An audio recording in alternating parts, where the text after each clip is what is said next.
अम्बेडकर नगर जनपद के जलालपुर तहसील क्षेत्र में एक दिल दहला देने वाली घटना सामने आई है, जहां पर प्रशासन द्वारा बुलडोजर की कार्रवाई से कई परिवार बेघर हो गए हैं। यह घटना ग्राम सभा अरई के अजई के पूर्वा में हुई है, जहां पर पीड़ित परिवार का आरोप है कि वे पीढ़ी दर पीढ़ी उसी जगह पर रहते चले आ रहे हैं, लेकिन प्रशासन ने अचानक से बुलडोजर की कार्रवाई क्यों की। पीड़ित परिवार के अनुसार उन्हें हटाने के लिए कोई नहीं आया, लेकिन प्रशासन की इस कार्रवाई ने उन्हें अपने घरों से बेघर होना पड़ा। वहीं ग्रामीणों के अनुसार एक बुलडोजर की कार्रवाई करवाने में गांव के एक आईएएस अधिकारी का हाथ है, जिनका नाम अभिमन्यु पटेल बताया जा रहा है। बहरहाल इस घटना के बाद से गांव पीड़ित परिवार से मिलने पहुंचे और सामाजिक संगठन, शिक्षक, जिला पंचायत सदस्य सहित समाजवादी पार्टी व कांग्रेस पार्टी के पदाधिकारियों और कार्यकर्ताओं ने पीड़ित परिवार से मिलकर सहानुभूति दिया, साथ ही साथ उनका साथ देने का आश्वासन भी दिया। वहां पहुंचने पर लोगों ने पीड़ित परिवार को ढांढस बंधाया और उनकी लड़ाई में सहयोग करने की बात कही।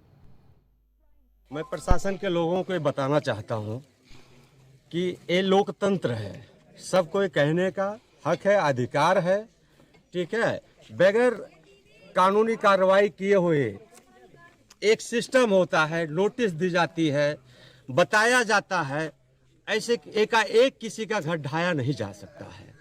मैं इनको फिर से चेतावनी देता हूँ कांग्रेस पार्टी की तरफ से, और नेतृत्व ने हमको भेजा है। तो मैं बताना चाहता हूं कि ये लड़ाई छोटी नहीं है। अनन्या बेटी को, ठीक है, घर न देखे होते, कुछ न, कम से कम इस बेटी को, इसके आंसू को देखे होते तो प्रशासन इस तरीके से गलत न करता। इसको देखा, मेरे पास वीडियो आई, मैंने ही ये वीडियो डाला सोशल मीडिया पे और देखा बच्ची बहुत परेशान थी, उसकी दशा देखकर मुझको रोवाई आती। लेकिन यह जमीन जो है बरसों से नहीं, सालों सालों से, कई सालों से पीढ़ी दर पीढ़ी यहाँ रह रहे हैं। राम मिलन थे, राम कुमार थे, उनके लड़के मनोज कुमार यादव हैं। तो ये किसी के दबाव में लेखपाल साहब, तहसीलदार साहब ये काम किए हैं। इसके पहले भी लेखपाल से आए थे, कभी इधर नाप देते थे, कभी इधर नाप देते थे। अगर नापना ही था, जमीन को निकालना ही था, तो सरहद से नाप के जमीन निकाल देते, आपका जो निकलता आप ले लेते। ये जो जमीन की मुकदमा लड़ रहे हैं, किसी न्यायालय में इनका विचाराधीन मुकदमा पड़ा है, इनके ऊपर कोई अतिक्रमण नहीं करना चाहिए था। और पहले हमारे बाबा दादा ऐसा रहते थे कि कोई गरीब आदमी है उसको जमीन देकर बसा दिया जाता था। अब ये शासन, सत्ता, प्रशासन जो है गरीब को उजाड़ रही है। तो आइए हम जानते हैं जिला पंचायत सदस्य क्या है पूरा मामला। सर, क्या मामला है पूरा, क्या नाम है आपका? मेरा नाम धर्मेंद्र यादव है जी। और ये ग्राम सभा अरई का अजयपुर एक पुरवा है जी जी। और यहाँ जो है राम मिलन यादव जी का मकान है। इनकी उम्र 72 साल समथिंग है। जी जी। और इनके पिताजी मतलब ये 3 पीढ़ियों से, पीढ़ी दर पीढ़ी ये लोग यहीं पे अपना झुग्गी झोपड़ी या आशियाना बना करके गरीबी और कमजोरी, लाचारी में अपना जीवन बिताते हुए चले आ रहे हैं। इनकी पोती थी और जिस समय प्रशासन द्वारा कार्रवाई किया गया उस समय इसी में किताब, कापी और खाने का सामग्री और कुछ जो भी इनकी रोजी रोटी और पशुपालन करके जीवन यापन करते हैं, दूध वगैरह बेच करके, उसमें जितने सिर्फ इनकी कीमती सामान उसमें था, उस झुग्गी झोपड़ी में, यही इनका मेन आशियाना था। इसी में इनका जीवन व्यतीत करता था, पूरा परिवार रहता था। और आप एक सोशल मीडिया पे देखे होंगे कि वो बच्ची उसी झोपड़ी में पढ़ती थी या वहीं सोती थी, और जब ये उसमें गिराने के बाद आग लगा दी और जब जलने लगा तो चिल्लाने लगी। चिल्ला करके बच्ची जो है अपनी किताब कापी बचाने के लिए दौड़ी है, और जिस समय दौड़ी है, ये समझ लीजिए, देखते हुए, उस वीडियो को देखते हुए इतना दर्द हो रहा है, इतना तकलीफ हो रहा है। क्या कुछ नजारा था जब बच्ची जो है दौड़ रही थी किताब कापी के अगर लिए? कुछ सेकंड बच्ची और उसमें ना किताब कापी ढूंढ पाई होती तो शायद वो झुलस करके वो बच्ची वहीं जान, उसका दम टूट जाता। इस तरह का नजारा इस समय था। देखने ये पर बच्ची कितने वर्ष की है, कितना ये पढ़ाई के लिए उत्साहित है? 6 वर्ष की है, इसकी उम्र 6 वर्ष है। ये बेटाओ 6 वर्ष इसकी उम्र है। एक कक्षा 1 में पढ़ने वाली बिटिया है और ये पढ़ने के लिए बहुत उत्साहित है।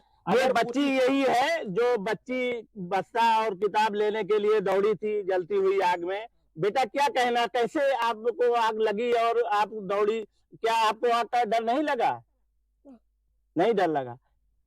तो आप अपना क्या लेने आग में जो है दौड़ रही थी आपके पास? कापी कलम। कापी कलम। पढ़ाई से आपको बहुत प्रेम है क्या?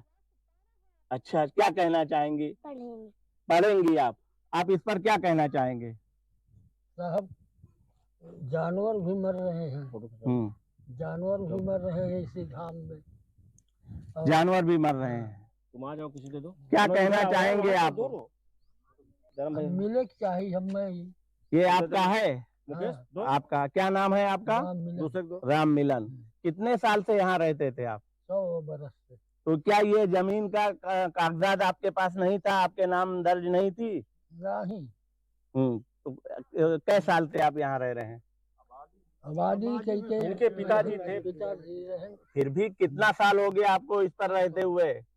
100 साल से कम ना भला। 100 साल। आप क्या कहना चाहेंगे? देखिए, हम शासन प्रशासन से यही चाहते हैं कि जैसे अगर बच्ची किताब लेना चाह रही थी, मैंने केवल वीडियो देख के मैं आया, और मैं भी एक शिक्षक हूँ, मैं एकदम भावुक हो गया। मुझे बुरा ये लगा कि इतना निकम्मा प्रशासन शायद ही कहीं मिलेगा कि उसको इतना फुर्सत नहीं थी कि उस बच्ची को किताब लेने देते।